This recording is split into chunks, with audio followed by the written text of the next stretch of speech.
Gotta put that back. What's up, guys? Welcome to Rich Reviews. I'm going to be looking at a movie that I just saw recently called Alien Covenant. Alien Covenant is directed by Ridley Scott. He was the director of the original Alien and Prometheus. This is a sequel to Prometheus as well as a prequel to Alien. Alright, so the first part of the video is going to be relatively spoiler free, and then I'll let you know when there's going to be spoilers ahead in case you guys haven't seen it yet. I know it's going into the second weekend that it's been out, but I'm here. Let's talk about Alien Covenant. Okay, so Alien Covenant, like I said, is a prequel to Alien and a sequel to Prometheus. It stars Michael Fassbender, Danny McBride, and Katherine Waterston. She's the girl from Fantastic Beasts and Where to Find Them. The story is about a group of colonists who are on a mission to colonize a new planet. Apparently Earth is not doing so hot in the future, and so a group of people are being sent out into space to find a new planet to colonize. While they're en route, they pick up a signal and they decide to check it out. It takes them to a remote planet, and once they touch down on that crazy planet, things get intense for the most part. So my thoughts on Alien Covenant. It's a good movie. It really is a good movie. I had a good time watching it. Not too fresh in terms of an Alien movie. I mean, it pretty much goes beat for beat, the same similar plot points that we've seen before in previous Alien movies. Of course, it's a very gorgeous film. Ridley Scott knows how to direct a film. It's very beautiful. The special effects are actually very well handled too. I could have used a little bit more practical effects, especially with like the close-up shots of the alien. In terms of tone, it's not really as scary as previous installments because, again, similar plot elements. We've kind of been there, done that. Everything down to, you know, the crew on a ship getting a distress call, go to a planet, and bad shit happens. But as far as like the cast and the acting is top notch. Michael Fassbender owns this movie. If there's one reason why you should check out this film, it's because of him. His performance as the android David and Walter, he's playing two androids in this movie. He's great in the film. He's definitely a reason to check this film out. Danny McBride was really good in the film. You know, usually he's in comedies like Pineapple Express and 30 Minutes or Less, but he was, you know, he was funny in the film. He had some good lines, but he also showed some dramatic chops. So, you know, I'm really pleased to see him in this movie, and I want to see him in more films like this. Katherine Waterston, the female lead, she does a good job. She definitely has some dramatic range. She's very good. She's no Sigourney Weaver, but, I mean, no one can be Ripley.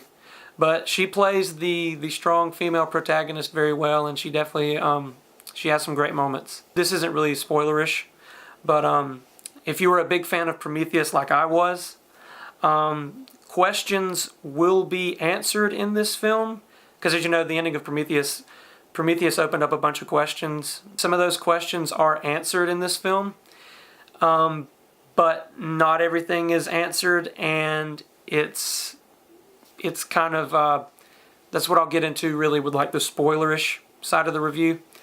But I'll just put it this way. If you're a big fan of Prometheus and you were hoping for the almighty Prometheus sequel, you're not going to get that here. There are elements, and like I said, some things are answered, but they are not completely explained or go into too much detail, because this film is definitely trying to get back to an Alien sort of vibe. So to sum up, the story is, you know, we've kind of been there, done that, but the acting is good, special effects are good. As far as tone, it's not super scary. There is one intense moment for sure. You see it in the trailer. It's when the guy is, you know, sitting on the table like that. Yeah, that scene was really intense. There's a bit of action in it. So that's kind of the tone. It's kind of more, it leans more towards the action versus focusing on the scares. But I still enjoyed it. The story, a little predictable, especially the ending. You'll see it coming a mile away if you've watched movies like me. But it's still executed well. It's familiar. We've seen it before, but it was handled very well. It's like a good hamburger at your favorite restaurant. You go, you get the hamburger, you eat it, you like it, you go back a few days later, and you know it's the same burger, you know how it tastes, but it's still good. That's my fat ass analogy. It wasn't mind-blowing or game-changing or, anything like that, but it was fun. It was a fun movie. It was very well directed, very well acted. Special effects were good. If you're an Alien fan, I definitely recommend seeing it. If you're a Prometheus fan, I recommend seeing it, but don't go into this thinking that you're going to get a super fleshed out Prometheus sequel. So all in all, I say, check out Alien Covenant. It was a fun movie. I enjoyed it.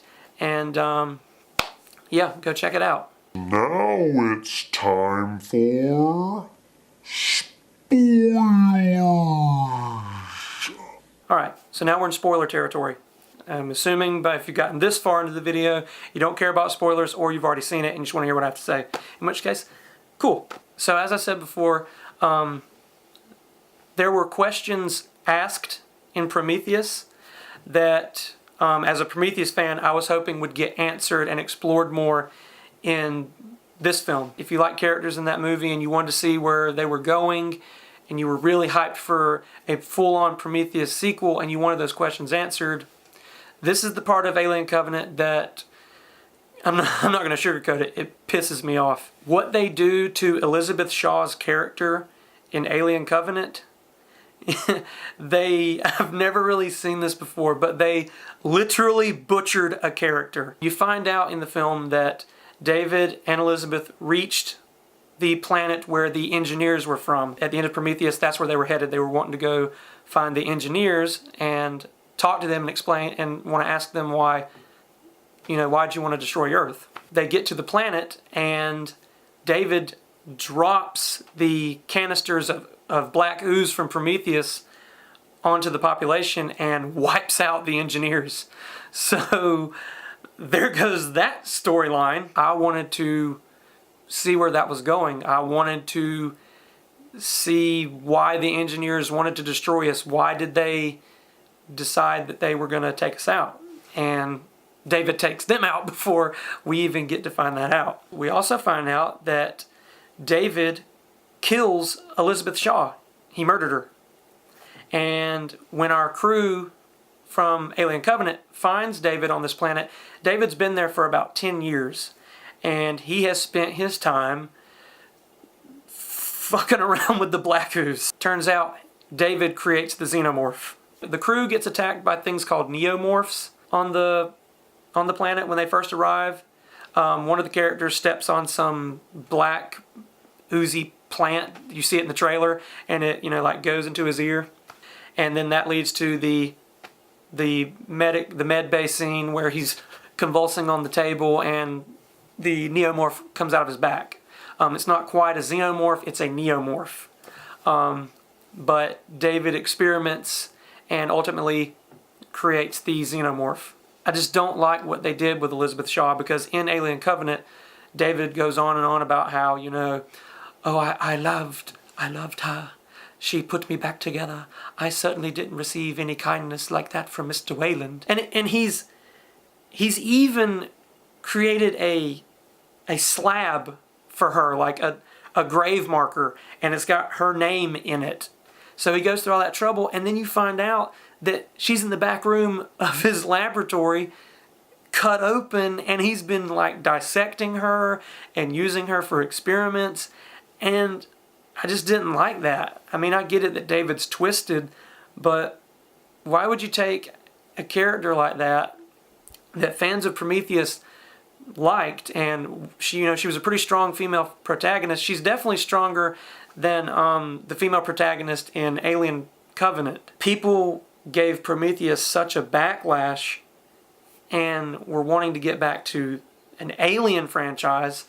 They didn't like the direction that Ridley Scott was going, and they complained about it. And so now people like me, who were big fans of Prometheus and actually appreciated it going in a different direction, are kind of left with our asses hanging out. You killed off Elizabeth Shaw.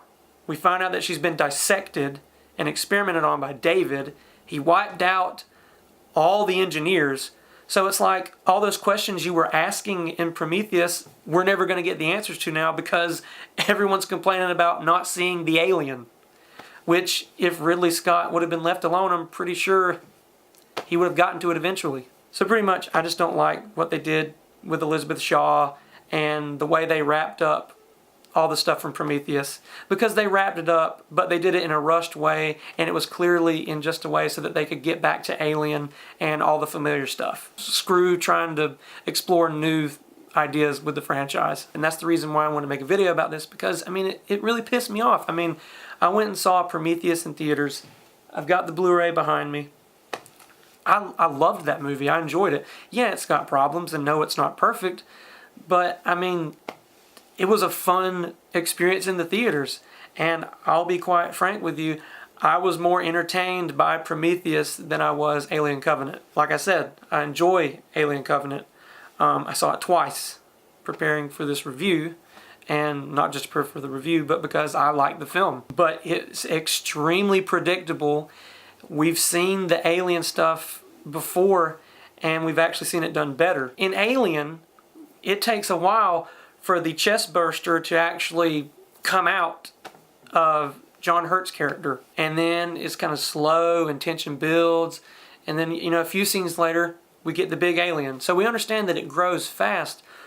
But in this film, when the chest burster comes out, the thing already has legs and arms, and it stands up. It's mimicking David. He's standing over there and everything. Also, here's the deal. If a creepy android beckons you to come over in a dark room and stand close to these giant alien egg sacs that he's created and says, "Look in it. There's something I want to show you," don't look in it. Just don't look in it. It's going to end badly for you. And so I'm sitting there in the theaters just like, dude, come on. Some of the characters and their motivations and how they act is pretty dumb in this movie. And there was people acting stupid in Prometheus, like the guy that was poking the snake, but I mean, wow. The guy in this movie was really stupid. There's a film in between Prometheus and Alien Covenant that I would love to see, but we're not going to get to see it now because we are already back on the fast track to Alien and the xenomorphs and things that we've seen before. So this has been Rich Reviews, and hope you enjoyed it.